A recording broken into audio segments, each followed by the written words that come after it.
now for our next news special report. We're facing a stark reality. Beneath the surface of our financial system lies a hidden crisis, one that could strike at the heart of American prosperity. So imagine this, our largest banks, the pillars of the American economy, are sitting on a colossal $650 billion in unrealized losses. This isn't just a figure on paper, it's a ticking time bomb that could explode with just one trigger, a nationwide bank run. Now, what would happen if the public's trust in these financial giants wavers? Well, we're here to explore this impending disaster, a crisis that could reshape our nation's economic landscape. And stay with me as we unravel this complex story, and don't miss the crucial final thought that every American needs to hear. Before we dive deeper, let's acknowledge those who make this report possible. Much like our banks need a solid foundation to survive, our show relies on the steadfast support of our supporters. And they're not just sponsors, they are partners in bringing you the truth, and supporting them is akin to supporting our mission to uncover and report crucial stories. Today's narrative is akin to the national debt burden on our economy. It's an invisible yet ever-present force, much like the quality services offered by our sponsors, and their commitment mirrors our dedication to journalistic integrity. When you choose them, you're choosing to empower our endeavor to deliver nothing but the best news reporting. America's financial heartbeat, our banks, they're in peril. Without robust banking institutions, how could we finance homes, cars, or even manage everyday transactions? The harsh truth, however, is that our banks are drowning in a sea of financial instability, primarily due to a catastrophic bond market crash in recent years. This crisis has its roots in Treasury bonds, the government's debt instruments used to fuel its spending. And since the pandemic's onset, these bonds have been on a disastrous trajectory. The BlackRock iShare 20-plus year Treasury fund, a benchmark for long-term debt prices, plummeted by 48% since April of 2020.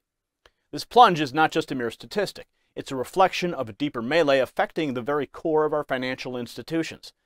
As of September 30th, the unrealized losses amounting to a staggering $650 billion. But following the October calamity, we must ask ourselves, how much worse has it gotten? Could it be $700 billion? $800 billion? Well, the uncertainty of these numbers adds to the growing unease about the state of our financial system. And the grim reality is that we're in uncharted waters. The only saving grace is that a bank run has not occurred yet. But if it does, banks will be forced to liquidate their bond holdings at significant losses, potentially spiraling into a full-blown financial nightmare. Now, do you remember Silicon Valley Bank's collapse earlier this year? It's a stark reminder of what happens when confidence in a bank wanes. The need to sell bonds amidst a withdrawal surge can devastate even the most stable financial institution.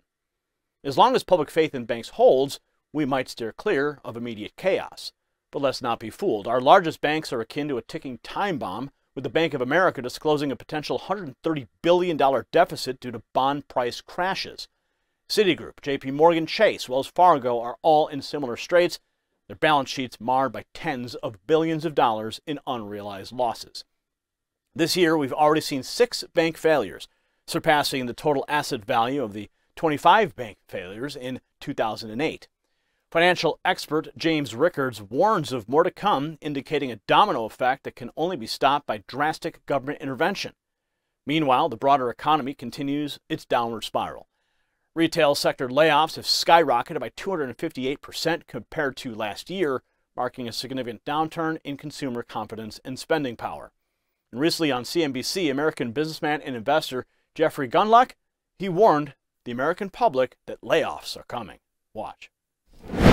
Let's move on now to the labor market, which has been the pillar of strength in this economy. But Double Line's Jeffrey Gundlach doesn't think that will persist. I really believe that layoffs are coming. I think we've seen hours come down, we've seen hiring freezes, and now we're starting to see layoff announcements, not en masse, and not on but they're out there in financial firms and technology firms, and I believe that's going to spread. Let's move on now to the labor market, which has been the pillar of strength in this economy.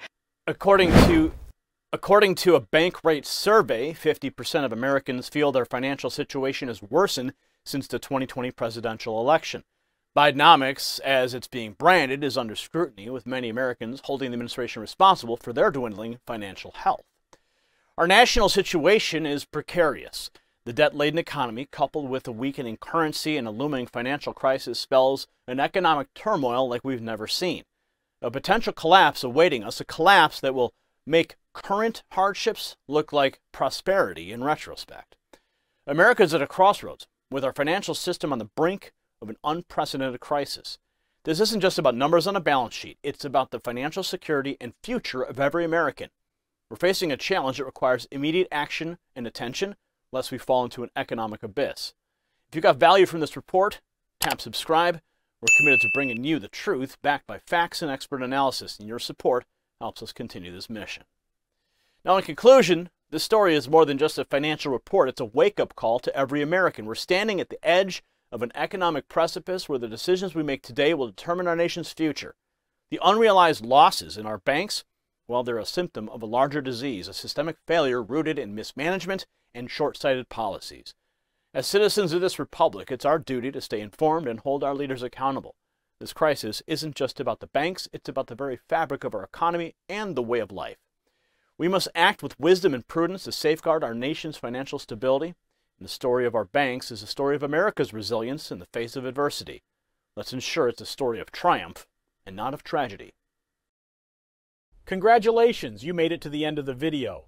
Now keep up your quest for truth with this next news report. And if you found our channel enlightening, join the millions who agree with you. Tap subscribe. Thank you for watching the Next News Network.